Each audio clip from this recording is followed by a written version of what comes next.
നമ്മുടെ സമൂഹത്തിലെ ഏറ്റവും താഴെ തട്ടിലെ തൊഴിലാളികളാണ് ഈ ഓട്ടോ തൊഴിലാളികളും ടാക്സി തൊഴിലാളികളും ബസ്സൊക്കെ ഓടിക്കുന്ന ബസ്സിലെയും അതുപോലെ ലോറിയിലെയും ട്രക്കിലെയും തൊഴിലാളികൾ എന്ന് പറയുന്നത് ഒരു നല്ലൊരു ശതമാനം അസംഘടിതരായിട്ട് കഴിയുന്ന ആളുകൾ കൂടിയാണ്. അപ്പൊ അവരുടെ പ്രതിനിധികളാണ് 28 സംസ്ഥാനങ്ങളിൽ നിന്ന് പ്രതിനിധികൾ വരുന്നുണ്ട്. 650 പ്രതിനിധികൾ എല്ലാ സംസ്ഥാനങ്ങളിൽ നിന്നുമായിട്ട് എത്തിച്ചേരുന്നുണ്ട്. നാളെ എത്തിച്ചേരും. നാളെ വൈകുന്നേരം ഒരു തിരുവനന്തപുരം നഗരം കേന്ദ്രീകരിച്ച് ഒരു 400,000 തൊഴിലാളികളുടെ ഒരു റാലി പ്ലാൻ ചെയ്തിട്ടുണ്ട്. അവിടെ ഓബേജിൽ നിന്നും ആരംഭിച്ച് പുത്തരിക്കണ്ടം മൈതാനത്ത് അവസാനിക്കുന്ന മട്ടിലാണ് ആ റാലി പ്ലാൻ ചെയ്തിരിക്കുന്നത്. വലിയ പ്രകടനമൊന്നുമില്ല, ആരെയും ബുദ്ധിമുട്ടിക്കാതെ വരുന്ന തൊഴിലാളികൾ കൂട്ടം കൂട്ടമായിട്ട് മൈതാനത്തിൽ എത്തിച്ചേരുക എന്നുള്ള നിലയിലാണ് റാലി പ്ലാൻ ചെയ്തിട്ടുള്ളത്. വൈകുന്നേരം 4 മണിക്ക് റാലി ആരംഭിക്കും. 5 മണിക്കാണ് പബ്ലിക് മീറ്റിംഗ് അവിടെ ഓർഗനൈസ് ചെയ്യുന്നത്.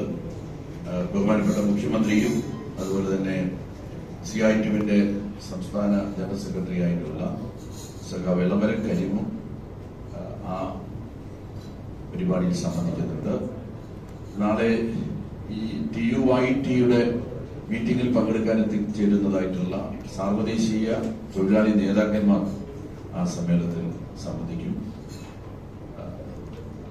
നാഷണൽ ലീഡേഴ്സും ഞങ്ങളുടെ ഫെഡറേഷന്റെ വർക്കേഴ്സ് ഫെഡറേഷന്റെ നാഷണൽ ലീഡേഴ്സും പരിപാടിയിൽ സംബന്ധിക്കുന്നുണ്ട്. ഒരു 400,000 ഓട്ടോ, ടാക്സി, അതുപോലെ തന്നെ ലൈറ്റ് മോട്ടോർ, ലോറി, അങ്ങനെ ഗുഡ്സ്, അങ്ങനെയൊക്കെയുള്ള മേഖലയിലെ തൊഴിലാളികളാണ് റാലിയിൽ പങ്കെടുക്കാൻ വേണ്ടിയിട്ട് വരിക. തിരുവനന്തപുരം ജില്ല കേന്ദ്രീകരിച്ചാണ് മുഖ്യമായിട്ടും ആ റാലി ഓർഗനൈസ് ചെയ്തിട്ടുള്ളത്. അത് വൈകുന്നേരം 5 മണിക്ക് ആരംഭിച്ച് ഒരു 7:30 മണിയോടുകൂടി അവസാനിപ്പിക്കാനാണ് ഞങ്ങൾ കരുതുന്നത്. പുത്തരിക്കണ്ടം മൈതാനമാണ് വേദി. 29-ന് രാവിലെ 9:30 മണിക്ക് AKG ഹാളിലെ ഞങ്ങളുടെ പ്രസിഡന്റായിരുന്ന അന്തരിച്ച സമീപകാലത്ത് അന്തരിച്ച നേപ്പാൾ ദേവ് ഭട്ടാചാര്യയുടെ പേരിൽ തയ്യാറാക്കിയിട്ടുള്ള മണ്ഡപത്തിലാണ് പ്രതിനിധി സമ്മേളനം നടക്കുന്നത്. 9:30 പതാക ഉയർത്തും. 10 മണിക്ക് CITUവിന്റെ നാഷണൽ ജനറൽ സെക്രട്ടറി, ദേശീയ ജനറൽ സെക്രട്ടറി സഖാവ് തപൻ സെൻ ആ സമ്മേളനം ഉദ്ഘാടനം ചെയ്യും.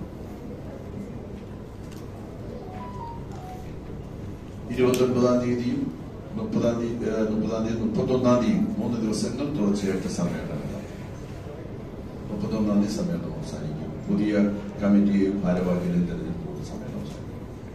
ഈ പാവപ്പെട്ട ഓട്ടോ തൊഴിലാളികളുടെയൊക്കെ കാര്യമായതുകൊണ്ട് ഒരു നല്ല കരുതലും ശ്രദ്ധയും സമ്മേളനത്തിന്റെ പ്രധാനപ്പെട്ട പ്രമേയങ്ങളും ഒക്കെ തന്നെ പൊതുസമൂഹത്തിന്റെ മുന്നിലും അതുപോലെ ഗവൺമെന്റിന്റെ ശ്രദ്ധയിൽ കൊണ്ടുവരുന്നതിന് വേണ്ടിയിട്ടുള്ള ആത്മാർത്ഥമായിട്ടുള്ള ഒരു പിന്തുണ ഞങ്ങൾക്ക്